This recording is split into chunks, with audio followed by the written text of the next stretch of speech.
You ready? Yes, I'm ready, Faisal. Nice to meet you. Yeah, it's nice to meet you too. Today I did this interview from a different place. It's from UFM building. So Okay. it's a big honor to me to do this interview with you in this building. Oh, awesome.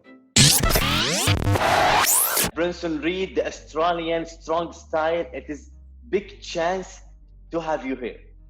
Oh, thank you. Thanks for having me on. You are the first one qualified to the ladder match at NXT TakeOver 30 for the NXT North American Championship. What does that mean to you? For me, it's a big opportunity, you know. I think anyone that does end up in NXT, they thrive to be on a takeover. And for me to be able to be on my first takeover that's actually number 30, I think is a big deal. And not just that, I'm in a huge ladder match for the North American Championship. So I'm over the moon. Yeah, it is actually a big chance to you to win your first title in NXT. So I guess you will do anything to get what you want, no matter who will be in this match. You got me, yeah? Yes, definitely. We still don't know who else is going to qualify for this ladder match. But my focus is just on climbing that ladder and getting that championship no matter who's in the match. More than a decade. You have been traveled all the world, presenting yourself and your country. But now it is a new story with NXT. What are you looking for to achieve in NXT and WWE? Well, before coming to WWE, I've always been such a fan of WWE and such a fan of wrestling in itself. So being able to travel the world and also connect with people by using my wrestling was always a dream of mine. And now that I am with WWE and I am with NXT, I think I have an even bigger platform to show everyone my love for wrestling. Working under legends like Triple H, Shawn Michaels, I guess it is something important. What did you learn from them? I think guys like Triple H and Shawn Michaels, they have so much knowledge that even being able to speak to them for 5 minutes, you learn something. So every time I'm at TV or every time I get to speak to a Shawn, he's actually my coach at the Performance Center. It's a little surreal sometimes because you learn so much and you get to be close with these people and you almost forget that that's HBK, that's Mr. WrestleMania. So again, as a kid growing up, loving wrestling, it's a dream for me to be able to work with these people. Now, you have traveled all the world from 1 decade and maybe more. You are with NXT since 2019.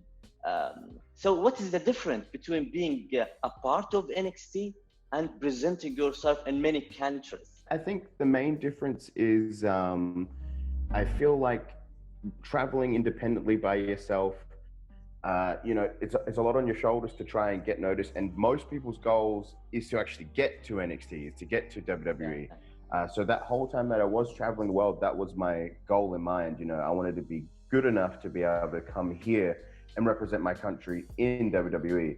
So now that I'm here, it's things like TakeOver 30, where now I'm getting opportunities to possibly fight for a championship. So that's my goals now are to look for championships. Many Australian people who want to be in WWE, to be in NXT, and when they see your career, I'm pretty sure they look up to you.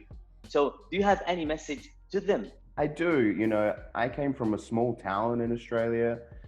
Growing up as a child, I didn't think I'd ever actually be in the WWE. You know, coming from a small town like I'm from, it was sort of, it was a dream that many people thought was unattainable. So the people that are back home, I know there are some wrestlers that are still working on their craft back home. And there's probably a lot of kids as well that watch WWE that one day want to be a WWE superstar. I want them to know that it is possible.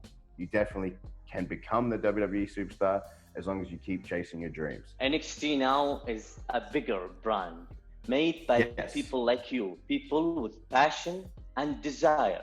What does it mean to you to be part of this brand, NXT?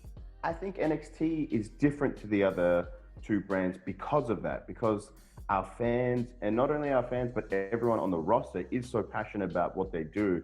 I think when you watch it, you see that passion. So it means a lot to me. Also, the universe there. Yes, yeah, of course, yeah.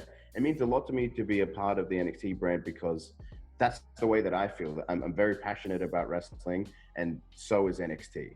We are about to see the NXT Takeover number 30, which is huge, which is really amazing. I guess you have favorite matches there. So what is your 3 favorite match and Takeover history? That's hard to it's really hard to choose because I feel like every single takeover you can almost look from top to bottom and they're all great matches. And we can't say there's only 1 3. Yeah, I know that. It's very hard. You know, for me, I was a big fan of Samoa Joe's work in NXT. So anything that he did is probably in my top 3, to be honest. Anything that he did. And even if you look back at the Arrival shows, which I'm not sure if you consider them a takeover, but Cesaro and Sami Zayn is always a big favorite of mine to go back and watch. I guess you and Samoa Joe is a dream match to you. Yes, definitely. So he's someone I've followed closely throughout my whole career and someone that I've been able to sort of relate to. And he's someone that one day I hope I get to step foot in the ring with. Yeah, when we talk about the dream matches, I guess you have dream match in WWE in general and NXT especially. Who you want to challenge in NXT and what is your dream matches in WWE? Well, in NXT, a dream match of mine is actually Keith Lee. So myself and Keith Lee are actually friends, but I think if we're able to get that shot to wrestle each other, it's going to be something that the whole WWE universe isn't ready for.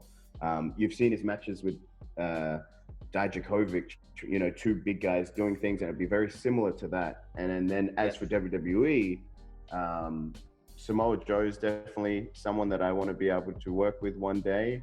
It is now my dream match. Your dream match? Yes. And then it is now. You know, oh, good. Thank you. After thinking about it, it is a dream match. It is, yeah.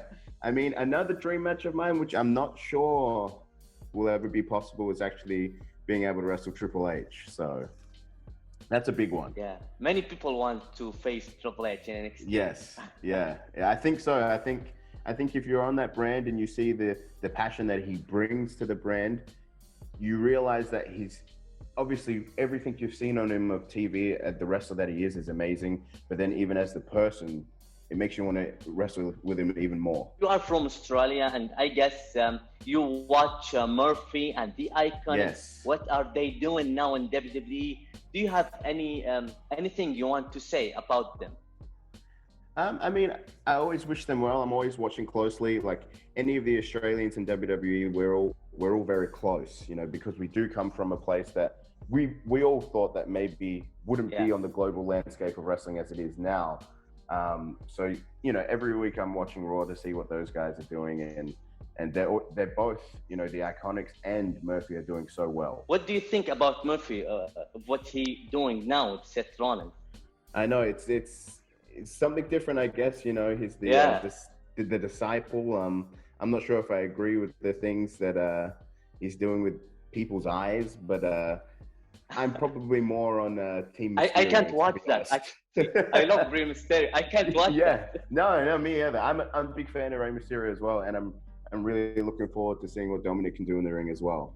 So let's back to take over.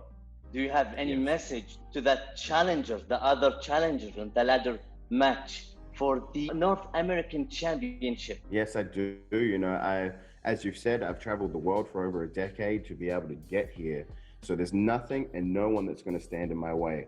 So my eyes are focused on one thing, and that's the North American Championship, and I will do anything to become the champion. There is people watching NXT in Middle East, love NXT, and they know you actually better than me in this moment. What do you want to say to them? I want to say thank you. You know, I'm always thankful to the fans from all across the world that actually watch WWE, and I know everyone in the Middle East watching the WWE on the WWE network. Just continue to show their support and love, and I'll do everything that I can to put on the best matches for all of you guys over there. Thank you to give me this time. Actually, I do really enjoy it with you. Yeah, thank you, Faisal. Thank you for your time. Thank you, guys.